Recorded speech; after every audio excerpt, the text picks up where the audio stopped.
It can be both magical and mind-numbingly over-literal to a point that we can almost call it dumb.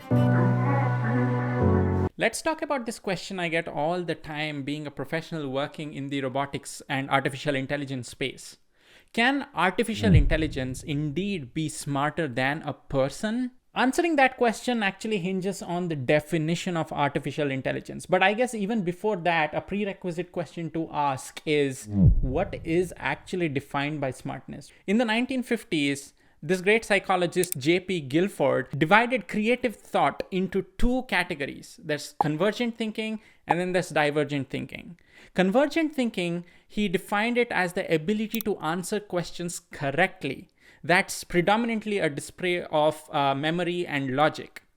Divergent thinking, on the other hand, is the ability to generate many potential answers from a single problem or question. This shows a flair of curiosity, an ability to think outside the box. It's the difference between remembering the capital of India and figuring out how to start a thriving business in New Delhi without even knowing a tinge of Hindi to begin with. When most people think of artificial intelligence's relative strength over humans, they think of it as convergent intelligence. With superior memory capacity and processing power, computers outperform humans at rule-based games like chess, complex calculations, and data storage. Now, what computers lack, though, is any form of imagination or rule-breaking curiosity, that is divergence. What if this common view of the psychologist in the paper is wrong, actually? What if AI's real comparative advantage over humans is precisely its divergent intelligence? One of the more interesting applications of AI today is a field called generative design, where a machine is fed oodles of data and asked to come up with hundreds or thousands of designs that meet that specific criteria. It is essentially like an exercise in divergent potential. So the machine is asked to think of like as divergent things as possible and come up with all these options so that we can then pick from it. Like, for example, when AUTODESK, which is the architecture software company, wanted to design a new office, what it did was it asked its employees what they wanted from the ideal workplace. You know, like how much light, how much privacy, or how much open space. Programmers entered all of these survey responses into the AI, and the generative design technology produced more than 10,000 different blueprints. Can you imagine 10,000 different combinations? Then what happened was the human architects took the favorite designs from these computer-generated designs to build the first large-scale office created using AI. So there's machines actually learning from all the inputs from humans and generating all these different designs to help architects with, okay, what's the best way to design an office that accommodates all of these criteria?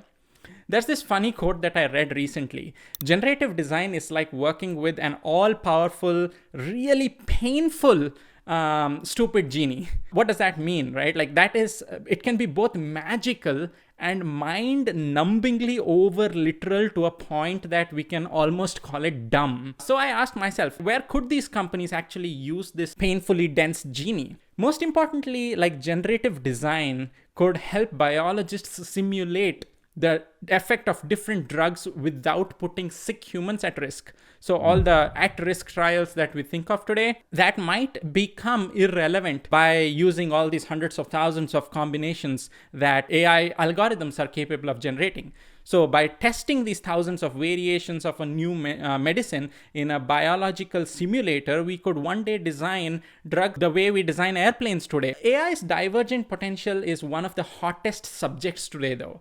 I read this unusual paper, which I'll link in the description below, published by several dozen computer scientists on the history of AI. This paper was not really a work of research. It was a collection of stories, right? Some hilarious, some ominous stories that showed AI shocking its own designers with its own ingenuity. Most of these stories involved a kind of AI called machine learning. Programmers give the computer data and a problem to solve without explicit instructions in the hope that the algorithm will figure out how to answer it. One algorithm was supposed to figure out how to land a virtual airplane with minimal force. So exert as little force as possible and land the airplane.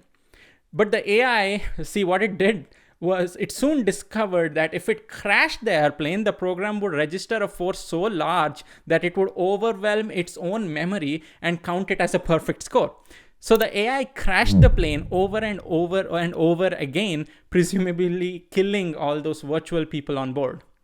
This is the sort of nefarious rule hacking that makes AI alarmists fear that a sentient AI could ultimately destroy mankind, because it would like look at these literal interpretations and then just take the shortest path, which doesn't account for some parameters that we would want to consider. I mean, this is like a nefarious example, right? But there are benign examples of this as well, which are, equally interesting. In one of the tests of locomotion or movement, the simulated robot was programmed to travel forward as quickly as possible. But instead of building its legs and walking, you know what it did? It built itself into a tall tower and fell forward.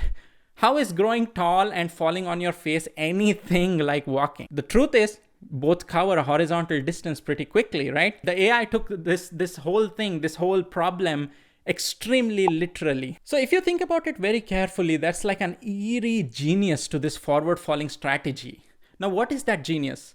Now, if you look at it from a biologist's standpoint, and I've read many biologists' accounts of this as well, they said, oh yeah, well, wheat uses this strategy to propagate and reproduce. At the end of each season, these tall stalks of wheat fall over and their seeds land just a bit farther from where the wheat stalks had started. From the perspective of a computer engineer, that AI that I talked about failed to walk. But from a perspective of the AI, it rapidly mutated in a simulated environment to discover something which had taken wheat stalks millions of years to learn. Well, the real question is, why walk when you could just fall, right? That's a relatable sentiment. The genius of this AI to figure out what evolution figured out in millions of years, that's just mind-boggling to me. But if AI and machine learning in particular does not think as a person does, perhaps it's more accurate to say it evolves as an organism can. But without consciousness or comprehension with the relationship to a certain context, a creature cannot really be truly creative, at least not yet in our current definition of creativity and how we humans do it. Now, AI might not really be smart in a human sense of the word. So that's the reason, tying back to the original question, like what does actually smartness mean, right? Like how do we even define it? But from all of these observations so far, it's already shown that it can perform like a eerie simulation of evolution. And that thing is a really, really, really spooky kind of genius, which is worth like studying and going after and building and trying to control yourself. So that is the reason we all have to really pay attention to the robotics and AI space and do as much as possible to be in the space and try to contribute to it, to our best possible potential. So this is all the eerie genius kind of things that I've talked about. But you know what another type of eerie genius is? It's the kind of person who really likes, shares, and subscribes my videos, because it takes a lot of effort to come up with this kind of content, and it really supports me to keep continuing this kind of content. If you like, share, and subscribe my channel. Thank you so much. See you next time.